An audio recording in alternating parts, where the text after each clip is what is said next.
really grateful on behalf of the entire team to Sirisha ma'am for joining us this morning. Um, Sirisha ma'am is a consultant and she works with various small and mid-sized companies to kind of guide them, advise them on their culture, their people strategy, and growth in general. Um, she, apart from being a consultant professionally right now, she's an alumna of IIMA, Stanford, Carnegie Mellon, and she's also a Fulbright scholar. Um, so, if we look back at her life journey, and I'm sure she'll talk about that in the webinar too, it has so far so many lessons that we can learn. It has lessons of dreams, endeavoring and achieving different things, and also resilience, belief, work life balance, and a lot of other interesting takeaways. One more interesting fact is that Sirisha ma'am and Vivek sir have been batchmates at IIMA. So, with this, I would like to virtually welcome Vivek sir and Sirisha ma'am. Thank you so much once again, ma'am, for joining us on behalf of the entire Endeavor team. Thank you so much for calling me over. Thanks, Aditi, for organizing this and managing this for us. Hi, Shirisha, welcome. Thanks. Okay. Hi, Good to see Vivek. you. Yeah. 15 years, I guess. 15 years, yeah. Almost 15 years. Yeah. So, So before we start, I think happy Guru Purnima to you and all your other teachers at Endeavor. I think fabulous effort that you're doing in shaping so many people's lives. Since morning we are pouring with Guru Purnima messages, so it's a good morning.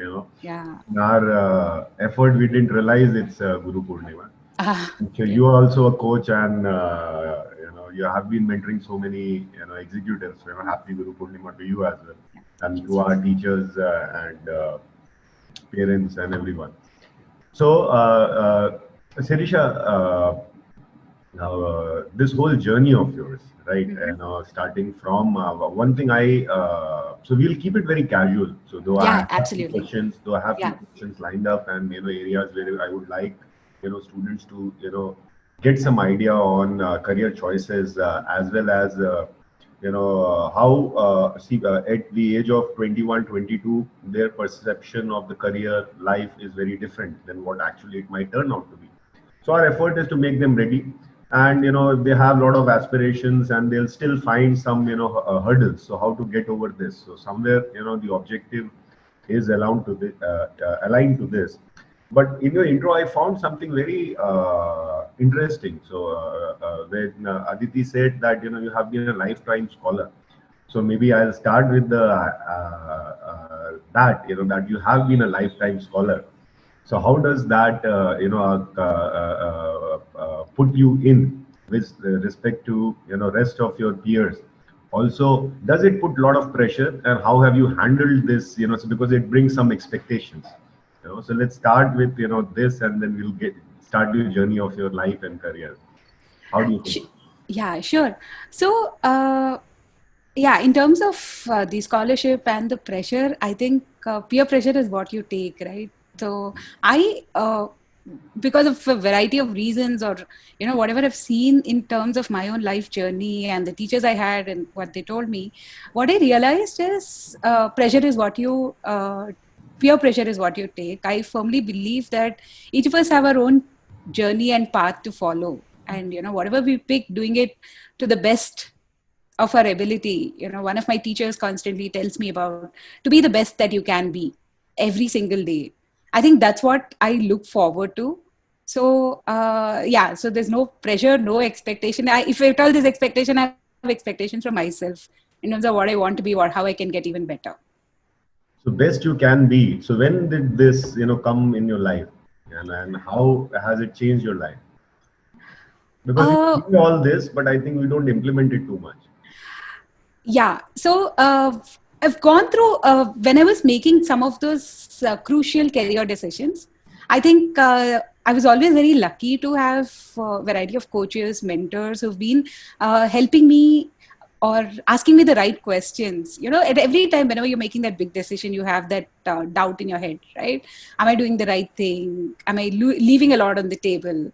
And that's when a teacher, one of my coaches who I was talking to was actually told me, who was, in fact, if you remember, Professor Raghu Anantanarayanan, who was doing EI course along with Professor Indra Parikh when we were on campus. So he was someone I think I held to even after campus, because had a lot of learning from him.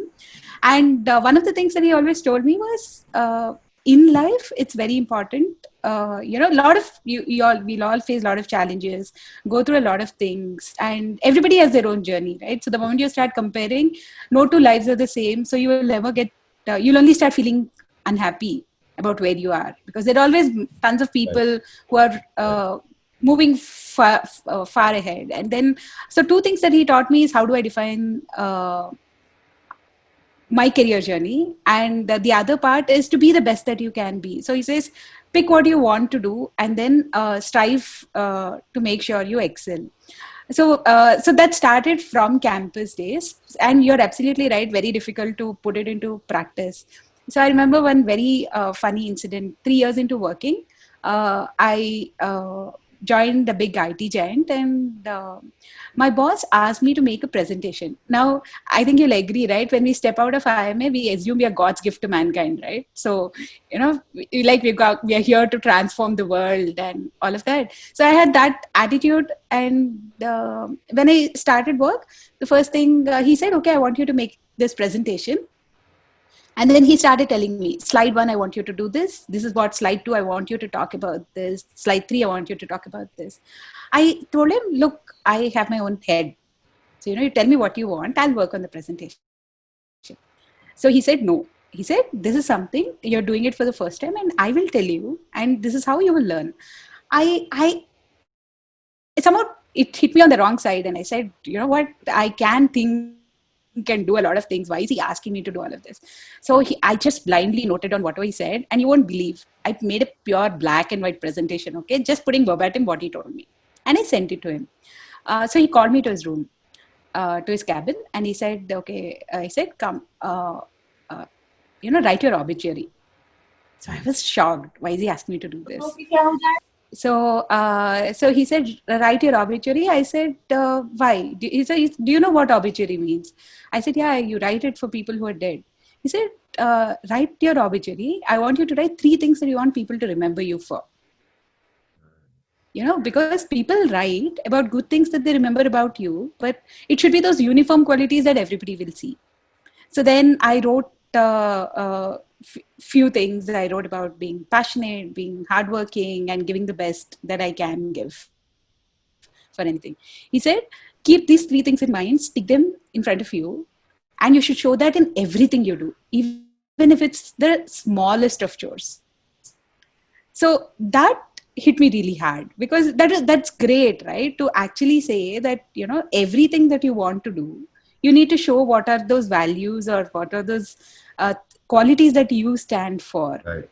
So to date, I mean, it's 14 years, and he's still one of my very good friends and mentors, and keeps guiding me. But this is, to me, that was like the turning point where I actually started implementing, and I consciously started thinking about what is it that I should do to be the best in what I can do. And the more you start practicing, I think very soon it evolved into every day. I think, okay, what is the best that I can do today? Because no 2 days are the same, right? There's some days you're low on energy. There's some days you're just not in the frame of mind to do. But given that, what is the best that you can do in that particular day is what I look for. We'll come to that later, Sirisha. That is one set of questions which you are handling. That how do you handle the days when you don't have high on energy? But let's try to understand your life journey. Okay. Two parts. One is your life journey. How from maybe someone who was a spirited young achiever, and you walked into doors, corporate doors, and how you faced some challenges and how you encountered those challenges. And then maybe we'll come to the professional journey. So can you just give us, your key milestones or lessons in your life journey, and how have you taken the life, what life brought on your way, and how you and what you made out of you, and why you are the person you are, today. Maybe it'll be a real eye opener. Sure, I'll do that. So I had I was born, brought up in Hyderabad. Had a very interesting childhood. I was always a topper academically, and I was always very active in athletics. And so for me, life was like fun, and I used to do a lot of. I used to have a lot of fun in school, but I was always liked by the teachers because of the way I was balancing both and all of that. So suddenly, when I was 13 years old, I had fever for a couple of days, and suddenly I could move my left hand. Okay, which was totally shocking because we didn't know what happened. So then they admitted me to the hospital, a variety of things and tests and all. Within 6 hours, I realized I can't move my right hand. And that was a shock. So they immediately shifted me to the ICU. Nobody was knowing what was happening. Doctors were not able to figure out because my fever was normal. I was talking, I was conscious, everything, but then this happened. Then next was where they within 6 hours, so they took me to the hospital, and they said, you know what, let's scan her entire body to see what's going wrong. And I got up and then I collapsed, and that's it. My legs, my back, everything was gone. So everything under my neck was totally paralyzed. Now that was totally shocking. Doctors didn't know what was going on. And after some time, they put me in ICU because they said you could get into some complications. And then they realized that there was some amount of respiratory trouble that could possibly happen. And when that, so they put me into the ICU for 2 months. I was in the ICU. After about 45 days, they diagnosed that it was something called... How old were you? With 11? 13. 13. After about 45 days, they finally diagnosed that it could be a variant of a very unique disease called spinal meningitis, where the meninges, the layer surrounding your spinal cord, get infected because of a virus. So nobody knows why, what, and nobody knows how to handle it also. So 60 days into and so they were expecting that the organs will start getting affected, which is why I was put in the ICU. But I was awake, conscious, and went through a variety of things those 2 months. And at the end of 60 days, doctors pronounced their judgment saying, good news and bad news. Good news, she's alive. Okay. Bad news is nothing can happen. I mean, she can't recover because this is irreversible. So then we came back, but my dad my dad is a sports person all through. So my dad said, nothing doing. Who are they to say that, it's not recoverable? We'll start working on it. And we did enormous amount of physiotherapy. And in fact, that academic year, I passed because of already I got promoted to the next year because I had good academic average so far. And next year, even when I was not able to walk, my dad used to actually pick me and take me to school. Just pick me in his hands, take me to school, make me sit, listen to the classes, and evening we used to do physiotherapy. And made me do so much that I recovered. Even till date, the doctors, I mean, I'm still in touch with all the doctors who've treated me. And for them, I'm a miracle.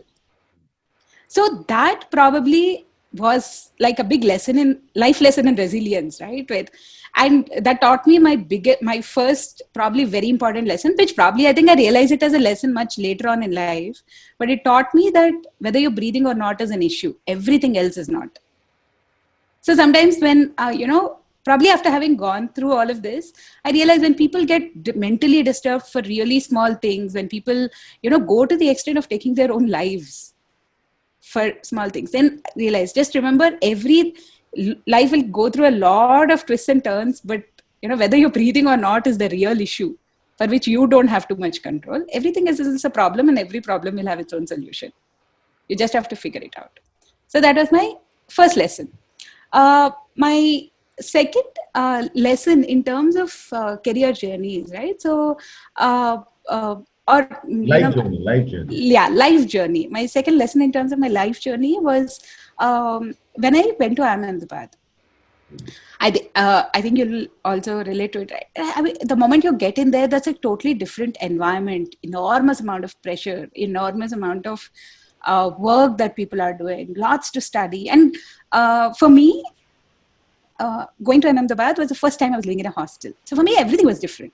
Right? Until then, I was studying at Hyderabad, and suddenly I go live in a hostel, and I'm seeing there's never-ending amount to study, and just getting lost. So my first term, and always I've been post my illness also, I was my state topper in 12th, and I was my university topper all my 3 years in 4 years in graduation, all of that. So then when I came to campus, so now, here you're coming with the mindset that, it's just looking at getting back to your A game, right? And I got totally lost. So I ended up with a few C's and a few B's. So for me, that was hitting me hard. So if you remember first term, actually, we were allowed to pick mentors. We could go to reach out to professors to actually, ask them to mentor you or help you sail through that first year, right? So there's one favorite professor of mine, Professor Koshi, who used to teach us brand management. So Koshi sir was my mentor, and I said, I'm kind of disturbed. I think I'll just walk out. I don't think this is what I can do. And so he said, okay, come over to my house for a cup of coffee. So I went in, and then he listened to all my rants, and he asked me about my academic journey, what I learned and all of that. So I was telling him, yeah, I did this. I was talking more about how I fared academically. And so then Koshi sir asked me, why did you join IMA? So I said, yeah, good job, better career prospects and all of that. So he said, but that you will probably get it through other institutes also. Why IMA? So then I told him that, there's a lot to learn here, and, there good professors, there's so much, there's access to so much infrastructure, so much that we can learn all around us. So he said, but you never know what is learning. What you've always been doing is only studying. I don't think you've learned anything at all in your life. Wow. So that hit me, that actually got me thinking. I said, what do you mean? So then he was saying, let me explain the difference about what is studying and what is learning. So he said, studying clearly is where you're doing with an objective. Ye padna hai to achieve this. Okay. So for you, you've always defined studying as to achieve something. But learning is lifelong. Right. It's there all around. It's about what you absorb. Nothing in learning goes waste. Tell me one thing you did that did not help you one thing that you actually tried learning till date, which was not something that contributed to you academically. Right. So no, you've always been only studying. You've been studying with a goal. You've never learned. So this is an institute where people come to learn. Right. For me, that was transformational, because I realized how wrongly we benchmark success. Success as a student, we very wrongly benchmark success as a student about your academic numbers, the marks and percentages that you get. Success later on in life in the corporate world about the money you make. But these are probably two really wrong measures. Correct. Or these are very, I wouldn't even say wrong measures. These are probably very unidimensional measures that we are assigning to it. Right. And he said, you have to learn. You have to, come be open to learn. If you don't understand something, take 10 days to learn it. It doesn't matter. You don't have to do it in 2 days because the rest of your batch is doing it in 2 days. Like, I never had accounting background, right? So MENAC was like a nightmare for me. Then Quant was a nightmare for me. But I used to thoroughly enjoy operations management. I used to enjoy a few other subjects. So then he said, the areas that you're not knowing, if you're passionate about learning, just sit and learn. Walk out to one prof who will say no if you go and ask them for something. You have access to Vikram Sarabhai library, and that's probably the best resources that you could find. So that was again a big lesson, because I think post my first term, marks were happening. Marks were coming, going. There were some very good ones. There were not so good ones. But I focused on actually spending a lot of time learning.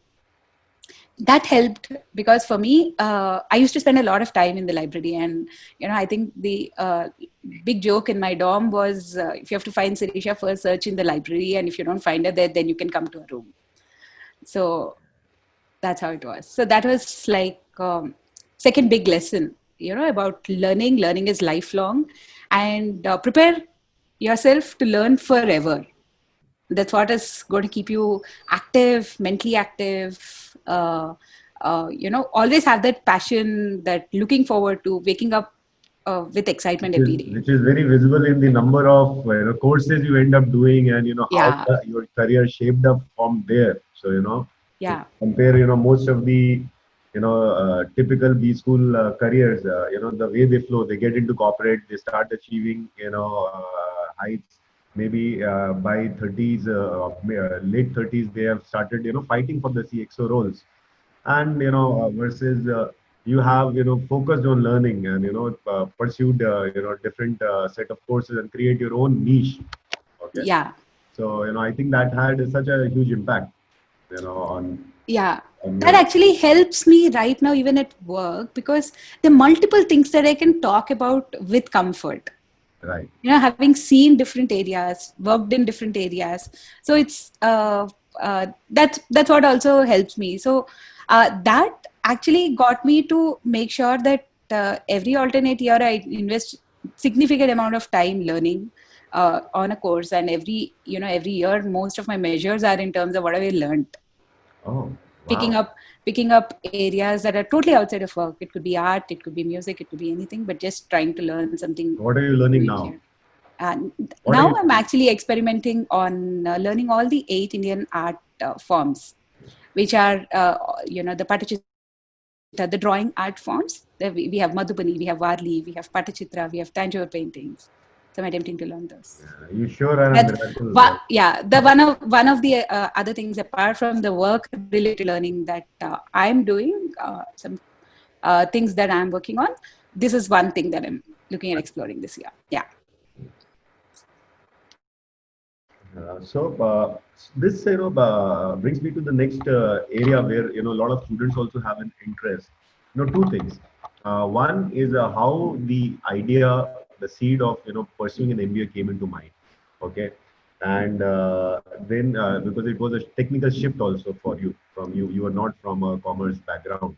Okay, and from being let's say engineering graduate, to the whole idea of being into this HR and this leadership coaching.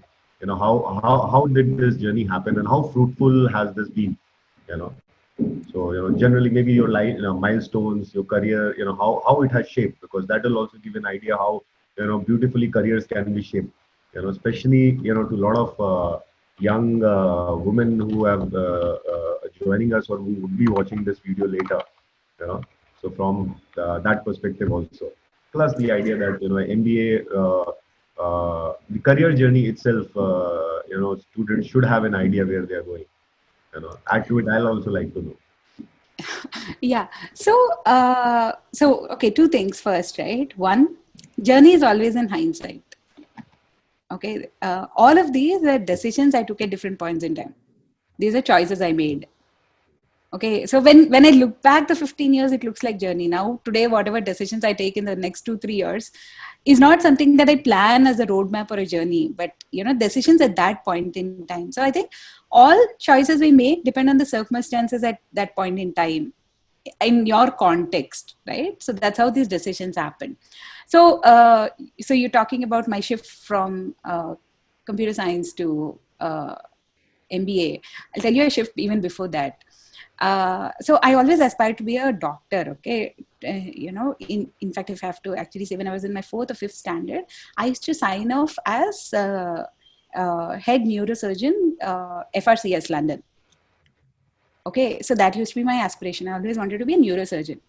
And so I was pursuing medicine. Now, even when I fell ill and all, everybody said I could go into physician side of it. So I was pursuing, and then got admitted into a medical school. Okay, one of the best medical schools I've got the admit to. And then after a few months, I was sent back, because they said from that year surgery was compulsory, and you need 100% physical health to be a surgeon. So I was sent back. So for me, that was like a big disappointment. Okay, now disappointment, getting over it is one part of it. The next part was, okay, what do I do next? Right? So always focused on sciences. After 10th, I never studied maths. and even so through the school, right, maths was there, but I was always focused on sciences. So then what do I do? So then there was a so then I had to said, okay, let me do bachelor's computer science, so let me figure out how I'll do it. And then I started learning programming. I joined probably 4 months before the I joined college 4 months before the first year exams, because I already joined the medical school. I spent some time there. After 3-4 months I was out. Then I had to figure out where I'll join. I had to figure out where I'll get an admit, who will give me an admit into something, into a field that I don't even have. So in a small college I got my admit on all of that. So then started studying. So programming seemed interesting, so did bit of it. So I remember the first year, I wrote the exam. Nobody even knew me in the college, right? Because I joined like 4 months before. So they thought, ye kahin se to aayi hai types. So, and I was lost. Didn't know ABC of programming. So I was like sitting day night trying to learn programming on my own, because a lot of the teaching was already done in college. And the results came and they said, somebody from this college topped the university. And that was me. So for me, that became a turning point. Then I think by then I realized that if I put my heart and soul to it, I can do it. And I think that's the same for all of us, right? So when you know that this is what you want to do, you make sure you're giving it your best and doing it.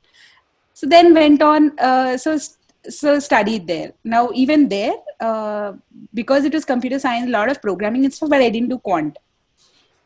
Then it came, when I was in my final year, was the decision. I had to make the decision of whether I wanted to do an MBA or do higher studies in computer science. And a lot of talking. My brother was already studying at IIM Bangalore then. So, talking to him, finding out. And probably I think the life journey, all the experiences I went through, right, I had heightened level of self-awareness. I knew what I'm good at, what I can do, what I can't do. So that's when I said, okay, let me go for an MBA. Now I had 10 months to write CAT. And I remember my first the mock CAT that you usually take before you start, right? I had like abysmal scores. I still remember the numbers. So can I share those numbers? Yeah. Yeah, my quant was 5 out of 50. Okay, my verbal was 30. My reading comprehension was around 35. And my data interpretation, I got 7. So that was a 200 mark paper. All these scores were out of 50. Okay, so I said, where am I going to even land with this? So then worked hard, worked really hard. And I know what I mean, because it was like, you sleep at around 11:30, 12, wake up at 4:30 again and study, because you have a day college to complete, the college work to finish, and then also prepare. I was doing it along with my final year. So there was a lot of work that was going on there also. And towards the end, quant happened to be my strongest area.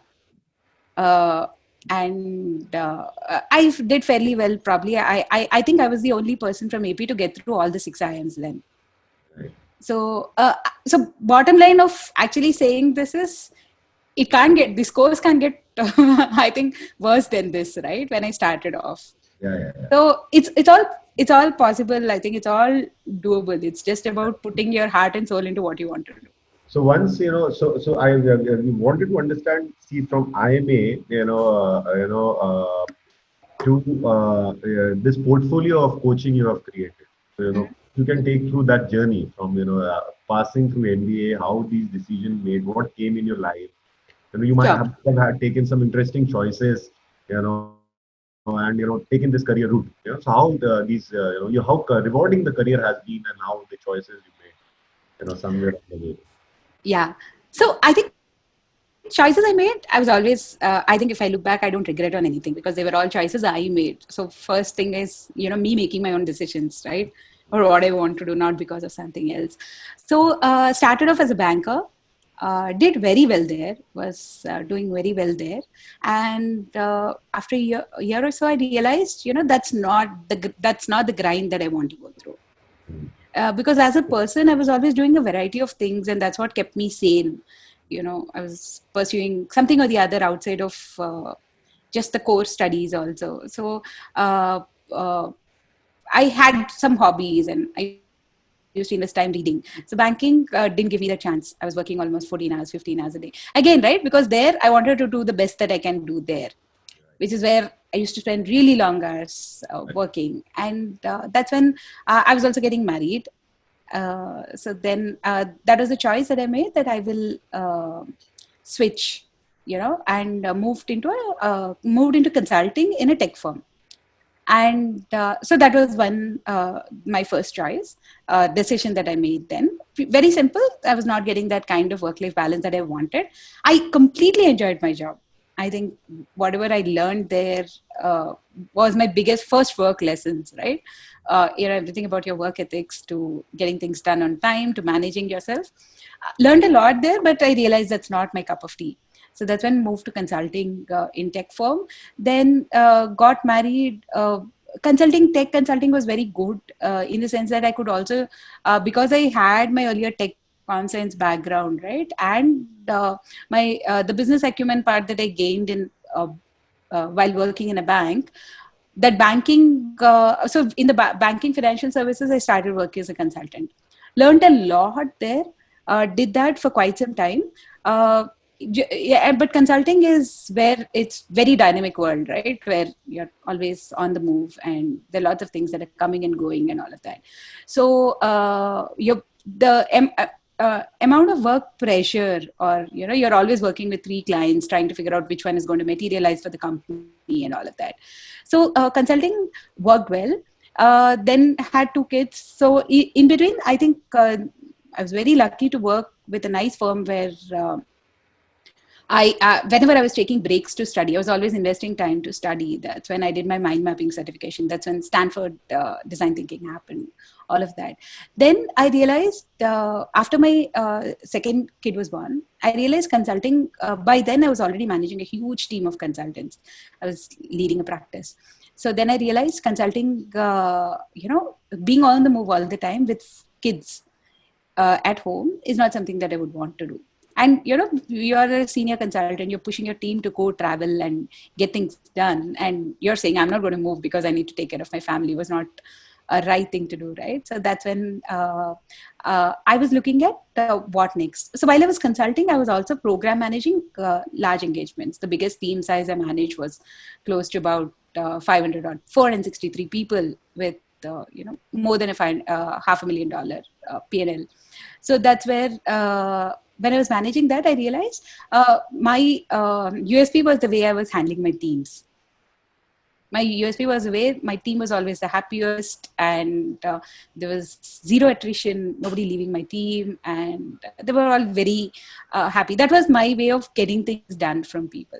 And that also got me very interested in, the people part of it. And I realized, large teams, big corporates, what differentiates one team from another team? It's all the same type of people that the company takes in, right? But what differentiates a successful unit versus a not so successful unit is how you get things done from the team. So I realized that people are crux to what any organization does. And after the real capital, right, the real money, it's the human capital that matters, because all strategies, all marketing, everything that you have in place is all fine as long as you have great people to execute.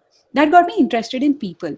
So when I was looking at, consulting is where I don't want to take it further, at least for some time, as a consultant in the company. I didn't want to take it at that time because my kids were small and they needed my attention. They needed me to be, I wanted to be around them, not miss their growing years. So that's where I took that call of leaving consulting and moving into the people side of things. So the advantage I had by then already was, so within the same company I took this move. The advantage I had was I understood what the business wants, and I had done design thinking and other things. So I knew what is needed to make work in the people area transformational. And that's where even I moved to learning and development, leadership development, and coaching, which is where I was actually doing something called outcome-based consulting for business units within the company. So any business unit, they say, this is our problem, this is what we need to get done. I was helping them, making sure they're getting things done. So that's how that shift into L&D and learning and development and leadership development and coaching happened. So that was a journey in itself, because I had to start learning everything from What scratch. is this coaching, and what is coaching, and how would you tell these students? Please, I think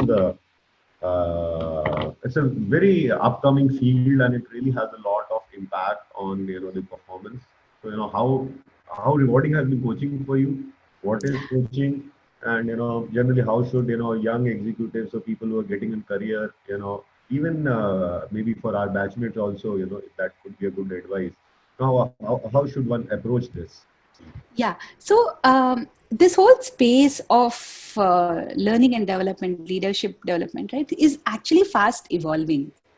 Okay. Earlier, at a point in time, it was all about,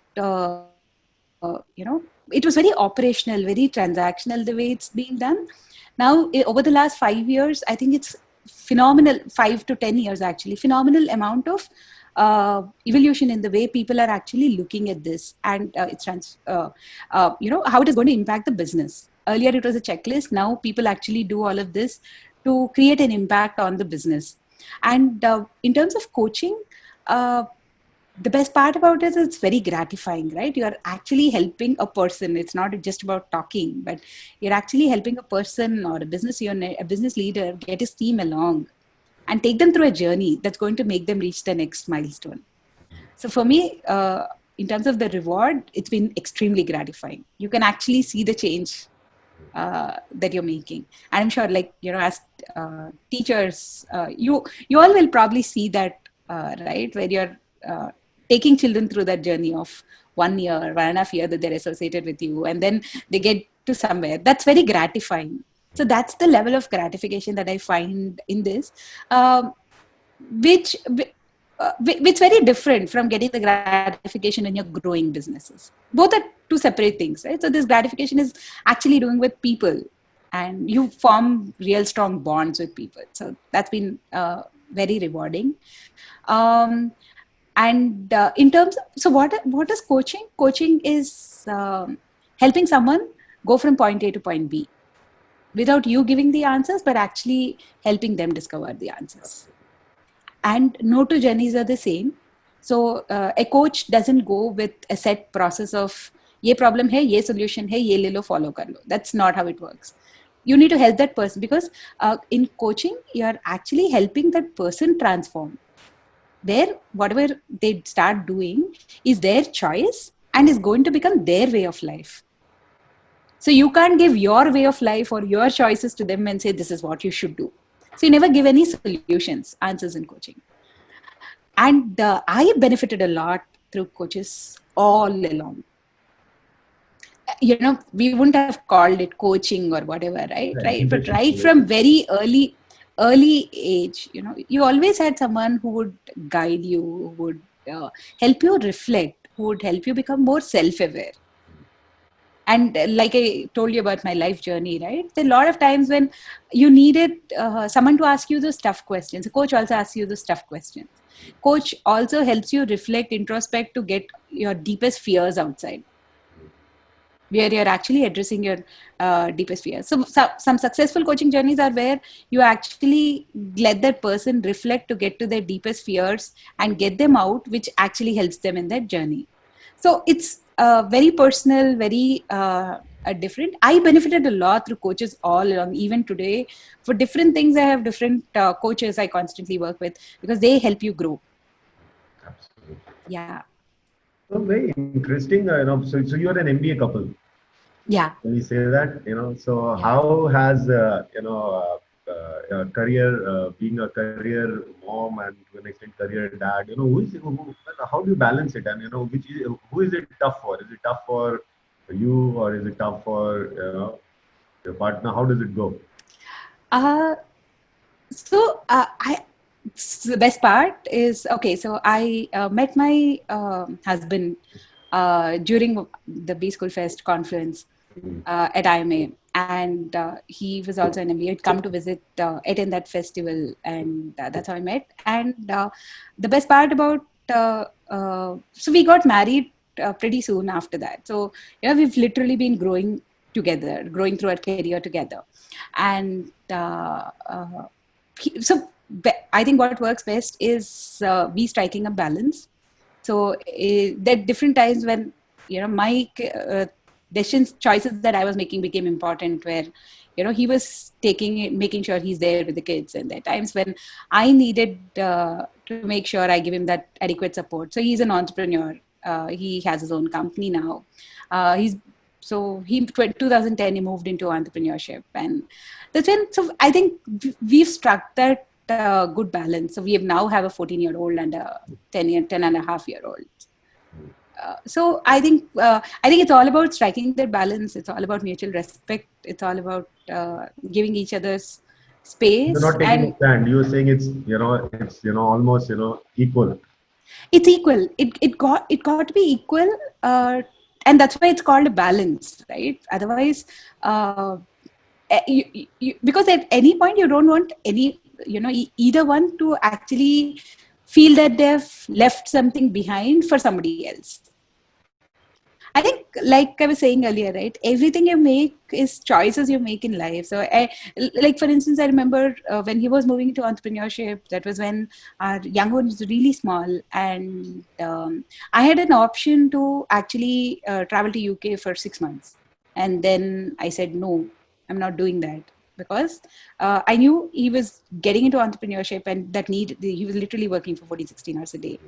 So at that time, if I travel, then who will take care of the kids? So it's all about striking balance. It's all about the trust and mutual respect. So yeah.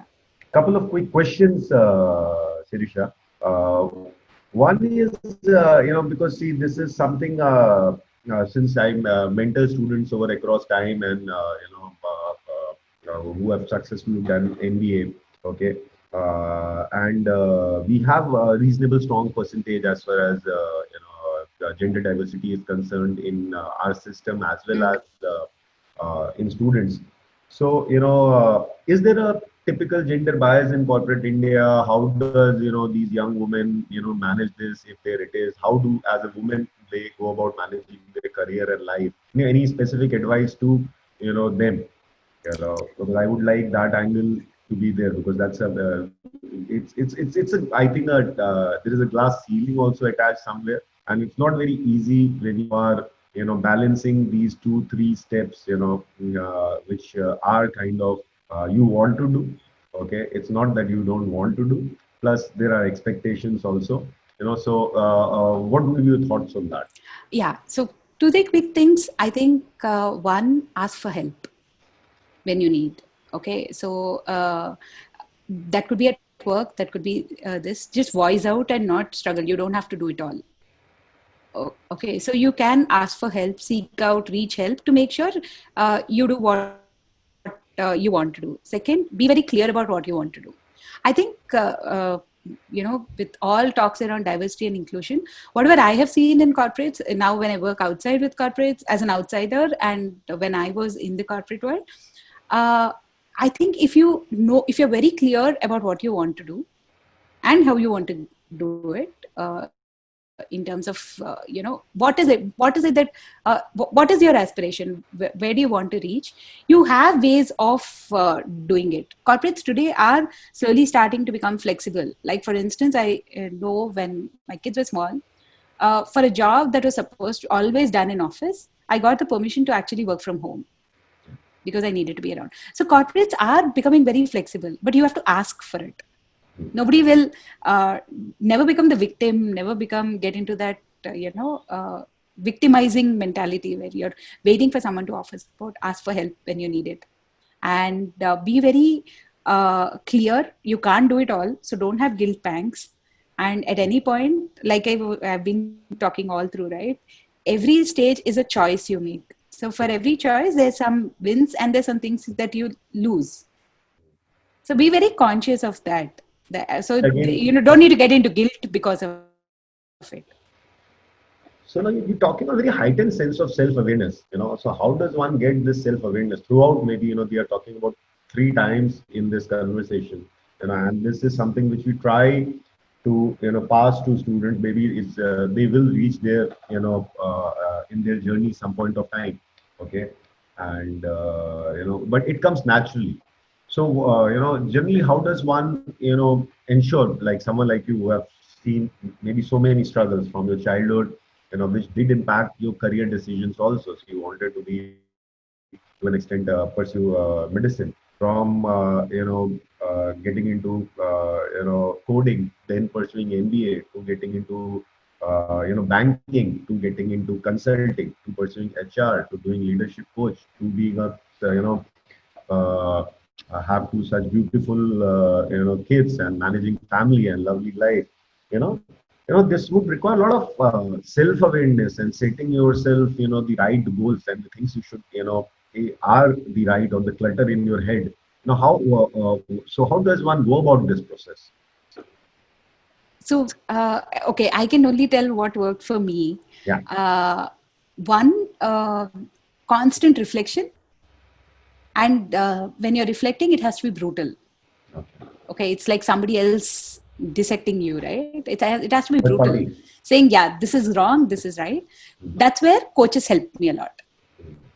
Because it's dispassionate judgment, right? You are in coaching. What happens is you reach out to the coach. So when you reach out to the coach, you're saying, yes, I need help. And that's why they're free to ask you all brutal questions. So the coaches help me a lot, and I constantly do a lot of reflection. I have lofty dreams, always. Okay, so that lofty dreams generally sets the direction. So small setbacks, all of that happen, but my dreams are so lofty that these setbacks seem smaller in the bigger picture of things. And that this too shall pass, because that's where I want to reach. So I think those two things for me have constantly helped me pick myself back whenever I have had setbacks. So, whenever you fall down, you keep picking yourself up. That's happened a lot of times, right? A lot of failures, a lot of times that happens when you keep falling down. But you pick yourself up and you see what you learn from that. And because you know that that is that bigger goal. So when that dream gets, larger, right, then fear slowly starts to disappear. So, but how do you, this third party, is there a process? Do you make a blog, or do you, talk to coaches, and I shamelessly reach out to people. Timeline, maybe a month or a quarter or something like this. How does it work for you? I shamelessly reach out to people asking for help when I need help. And I'm very clear with them. See, this is what I want to learn from you. This is where I think I struggle today. This is what I want to learn from you. So can you help? Barring 2 or 3 here and there, I don't think nobody ever said no. Okay, because you have to be. So I think they also look for somebody who wants to be genuine. For instance, today, people reach out to me, and I have never said no to anyone. It becomes outside of my work hours. I go out of my way to figure out. Don't go and ask ki mujhe naukri dilao. At least that's what was my motto. I never go and ask people, get me this project, or get me this job. I've not done that. I've always gone to learn something from them. But the kind of questions that they have asked, every time it just keeps enriching you. Every time somebody asks you a question, there's always something that you learn something, or you've not thought it in that way, and you'll start doing differently. And that coach need not be someone. For me, sometimes the conversations I have with my husband are like that. I say, you know what, you're very good at this. Can you help me in this? So that's just, I think that's what I said, right? Shamelessly reach out for help and know what you want help for, and reach out, and that helps. Very interesting talking to you, Sirisha. I will just sum my learnings or your life lessons from you in the 5 points which I am able to get, and then maybe ask you some few one-word questions and pass it to Aditi, and Aditi then can take questions from students. So, one is, continuous learning. Okay, that one has to be into continuous learning. 2, though you have not said specifically, but go with the flow, be open for opportunities, what come to your way, because you like journey somewhere is across that. 3, be the best you can be. 4, ask for help. Okay, and perseverance, and give your best shot. Because whatever comes into it, because more or less these 5 should strike a balance. You try to strike a balance to add another one. So I think this is what I have gained. Thanks a ton. But quickly before we move to Aditi, 3 books you recommend to our students. One is Factfulness by Hans Rosling. That's something that uh, impacted me a lot. Then Power of Habit, Charles Duhigg. All about habit building and uh, doing the right things. Then a whole lot of podcasts that I constantly listen to, like BJ Fogg and Guy Kawasaki and Simon Sinek and all of them. So each of them have written a whole ton of books. And what I realized with podcasts is you get the gist of that book through the podcast in 20 to 30 minutes. So some of those are absolutely wonderful, that keep making you think, reflect. Yeah. How do you catch news? Least interested. It's News Today. This is called News Today. There's some specific sites that I go and read for work, for general update on what's happening in the business world. But no. Right. And how do you plan to retire, or you don't plan to retire? I don't plan to retire. Ikigai, Never. Yeah, I love my work. So I think that is enough. Aditi, thanks a lot, Sirisha. Very, very, very positive interaction, and I really learned a lot from you. And Aditi can take the question. it was a pleasure talking. Yeah. Yeah, so did I. Especially your ever smiling face is like, it just made my Sunday morning. Thank you so much for this lovely conversation. Thank you, Vivek sir, for asking the right kind of questions. We have many students who have raised a lot of questions. Jayesh, are you here? Can you go first with your question? Hello, ma'am. Am I audible? Yeah, Jayesh. Yeah. Firstly, greetings to all the mentors and all the teachers of the Guru Purnima. And my question is, ma'am, I'm not getting my results, desired results of mock exams. Initially, my result was very poor, but after approaching each and every strategy, scheduling the things, doing one-to-one with my mentors, daily lecture attending and the test series daily, I'm giving my 100%, and still I'm not liking my results. Still now I'm giving my mocks, and I lose my confidence after not getting desired results. That's not the thing that my target is very high, but I deserve to be an average result, but I can't get it. So this is the thing that I'm losing confidence in the things. So Yeah. So 2-3 things that I can tell you is never lose confidence. Because confidence is the only thing that you will carry with you. yes, ma'am. That's the thing that that's the attitude of my not giving up is holding me till now. Just I'm trying my best and going continuous in a flow, but still lacking in some part, or where I don't understand. You can't keep doing the same thing and expect different results. So maybe you need to change some things. You need to look at that, right? You can't keep doing the same thing again and again and expect something different to happen.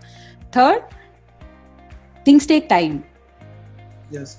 Okay, things take enormous amount of time to work. I told you would have heard about my CAT scores, my initial CAT scores, right? So I'm sure listening to those scores, you're much happier now, in much happier place. But things take time. You just have to keep working, and also check probably if you have to do some things differently. That's where your teachers come to your aid the most.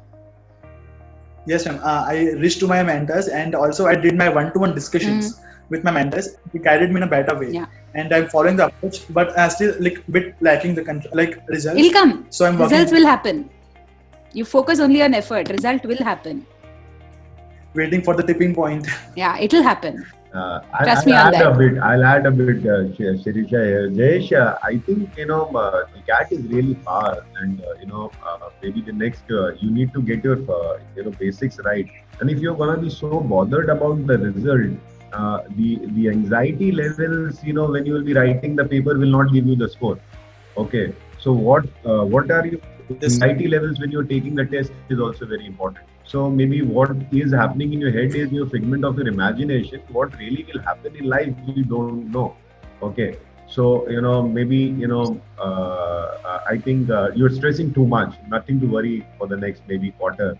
Just keep giving your hard work. Yeah. Yes, And I thank think you so just much, focus sir. on effort. Just focus only on effort. Forget about the result for now. Okay, ma'am. Definitely, I will go through this now. Right? Yeah. Keep this in mind. Yeah. Thank you so much, sir. Thank you so much, ma'am. Thank you. Thank you, Jayesh, for asking that question. Vivek sir in his reply mentioned that, cat is really far. That brings me to my next question, which Arpita Naina has asked. She says, sometimes when we think of achieving something huge, something beyond what we are in the process of pursuing at present, for example, ma'am, in your case, thinking of going to Stanford while preparing for CAT before getting into IIMA, or something that seems so huge and hard to achieve and in fact close to impossible, but we intend to do it. So most of the time it also scares us a lot. So is it okay to think of something that is so far away from today, or should we instead first complete the current task at hand before moving to thinking about anything next? How should a person manage all these thoughts is what she's asking. Yeah, I think I'll go back to what I said. Dream something lofty, something really big, which seems impossible today. Okay, and you will. But when you're dreaming, okay, just sitting, lying down, and dreaming is not going to help. Dream something big, but still take some baby steps every day, and that's why be the best that you can be on that particular day comes. If you have 3 goals, take those baby steps and keep working towards it. Like for instance, one of my dreams now is I've not focused much on my physical health. One of my dreams now is to go to the Everest Base Camp soon. It's huge. It's humongous. Okay, any doctor who will see me will ask me, "Are you stupid? Why do you want to even try something like that?" For me, it doesn't matter. That's the goal, because that's what motivates every single day, even if you're feeling low on energy, even if you're feeling down, to actually get up and at least walk. Like that. Same thing, in terms of I want to impact at least 1,000 people, sharing my life story to see if it actually helps them make some of those decisions and face life in a much positive way. Now, for that, even if it's writing a single blog post, that is fine. If that's all I can do on a particular day, that is just fine.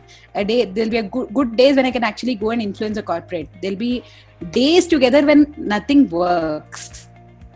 It's all okay in the larger scheme of things, but your dream, that true North Star, is actually what will make you push yourself. That's true. Mihir, are you here? You want to go next with your question? Mihir Khodasara. His question is again similar to things that you have been talking. He says, what was that point in time when you realized or when you determined that you want nothing less than this, and what does it take to achieve it? Yeah, nothing. At every stage, whatever is that big goal that I set for myself, like Fulbright Fellowship, that goal was there for me for 5 years. Getting that fellowship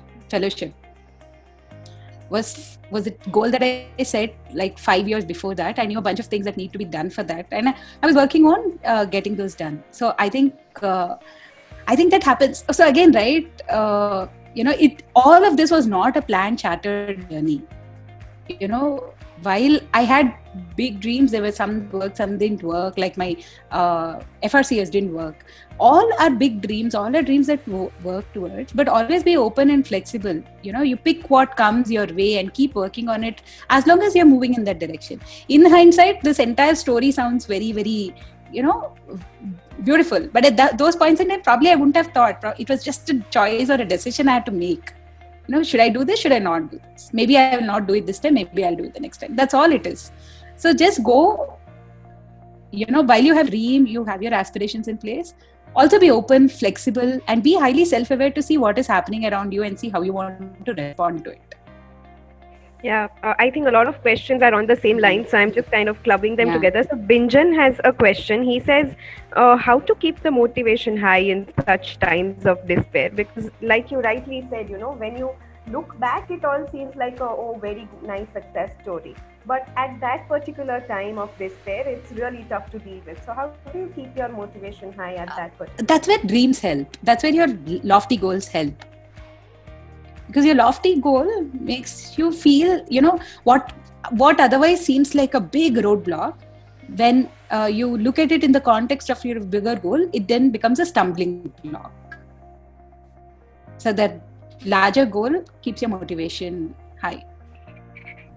Right. Ma'am, Kalpan Shah has a question. He's asking, how is life after IIM? How did MBA help you in shaping your career? Life is always fun. It's always beautiful, right? So life has been good. Life post IIM, I think what the brand did to me was probably, your brand and everything help you for your first 2 jobs. After that, it's all about what you do. What I went through there in those 2 years actually taught me a lot of life skills, life lessons in terms of perseverance and rigor and being true to yourself.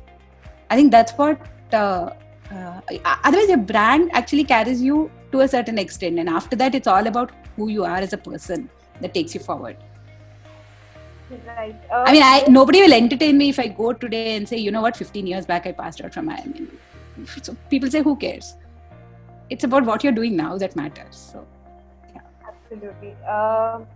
So you did touch upon how you manage your work and your family in terms of how the equation is between you and your husband. But Rushi has a question about work-life balance in general. And because I have been interacting with you, I know that you have a very nice funda of keeping 3 months aside for learning a new skill, or you love traveling. And so what would you say about work-life balance in general? How should one manage it? I think there's no work-life balance. It's only work-life integration. Okay, I think it's now become a cliche term, right? So it's all about doing what you want to do. That's what I'm saying. Like I was mentioning earlier also, own your life, be responsible for all choices, decisions you make. My decision to not work in the corporate world and consult on my own was my decision. My decision to travel at any point in time is my decision. So it's all choices that make you happy, that make you feel good about life. And that's what in turn makes life beautiful, right? You're just doing what you want to do. So yeah, it's all about figuring out what you want and doing it. And that's where, how do you define success matters, right? So if you set success as something that is, money, then your work-life integration will be very different. If you set success as some other measure, then it's going to be different. It's about how you define success for yourself. Perfect. One last question, and maybe Vivek sir, if you want to pitch in here, you can. Soham asks that for those who are with the admit of Cloud 1 B School admits, is it the right time to do an MBA? I'll just explain it. The question to you, Sirisha. The question is, so if you are in the top league of B schools, one is obviously maybe IIMs. Another is the likes of MDIs and Narsi Monji, or you can say the top 5 of 30-40 B schools in this country overall, or 50 B schools, which we know that's a huge demand, and because the number of MBAs have gone up. When we were doing MBA, we had 1,000 seats, roughly 800 seats. Yeah. Okay, now there are lots. So he's saying is, let's say if somebody is not getting into the top league, APC, is it a good time to do an MBA, or whatever is his someone's classification of top 10 or 15? So is it essentially, is it a good time to do an MBA during the COVID period? I think COVID or not COVID, what B school teaches you is what a B school teaches you, right? So if you're looking at it as placements post-COVID, that's a different thing. But I think there's enormous amount of stuff that we can learn just by going to a B school. So yeah, placements a year or later, but the skills that you get and what you become of a person when you pass out of the B school probably shapes your character. So I think that goes much beyond the first placement or the campus job. So I think, if you think you're ready to actually go and absorb and be open to shape yourself in the B school, any time is a perfect time according to me. Right. Great. So I think because we are running short of time, we could take only these many questions. If I can have like a final summing up word from Sirisha ma'am and then Vivek sir. Yeah, so I think it was fun talking today. Like for me, it was more like a recap of what I've done. So it makes me feel good. So thanks for making my Sunday. And so make sure you're learning all the time, and your life is what you make out of it. Don't ever try blaming it on somebody else. Take ownership of, at the same time, take ownership of your life, make your decisions, see what you want to do, and dream really big, because that's what takes you forward. Even if you're getting to 50-60% of where you want to get, right? It's what keeps your motivation high, what gets your energy levels high, what makes you fall down every time you get up. It's just your dreams of what you want to be. And yeah, all the best to everyone there. Thanks, Sirisha. I think 1 hour was too short a time for us, because I think there are a lot of great insights which you can go deep, but a lot of valuable insights, and it's I think a pleasure to have you here, and help these students. And you're leaving you ending it at something which is our core principle, which is dream, endeavor, achieve. Okay. Yeah, so pretty much that's again pretty inspiring, and I think it should be very inspiring for our students. Thanks a lot. Yeah, thank you so much for calling me over. Yeah, thank you. Thank you everybody. so much. Good luck to all the students there. Yeah, thanks. Yeah, thank you. Thank you for joining. Thanks, Aditi.